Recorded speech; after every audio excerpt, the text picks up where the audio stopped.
அஸ்ஸலாமு அலைக்கும். இட்லி சாம்பார் இன்றைக்கி எப்படி செஞ்சேன்னு பார்க்கலாமா? ஒரு குக்கரில் கொஞ்சம் சிறுபருப்பு, தக்காளி, வெங்காயம், பச்சை மிளகாய், பூண்டு, கேரட், பீன்ஸ், கத்திரிக்காய் எல்லாம் அலசி போட்டு குட்டி குட்டியாக கட் பண்ணி போட்டு ஒரு 4 விசில் வச்சு வேக வச்சுக்கணும். நல்லா வெந்து வந்துருச்சு. ஒரு மத்து வச்சு நல்லா நைஸாக கடைஞ்சிக்கணும்.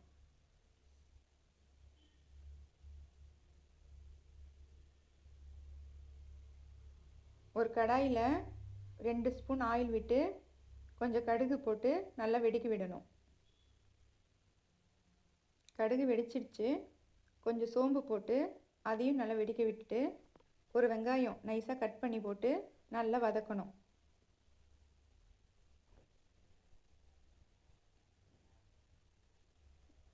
அப்புறம் கொஞ்சம் மஞ்சள் பொடி, கொஞ்சம் பெருங்காயப்பொடி, கொஞ்சமாக உப்பு போட்டு அதை நல்லா பொன்னிறமாக வதக்கணும். கொஞ்சம் கருவேப்பிலை போட்டு கடைஞ்சி வச்சுருந்த சாம்பார் அதில் போட்டு ஒரு கொதி விடணும். சாம்பார் ரெடி ஆகிடுச்சு.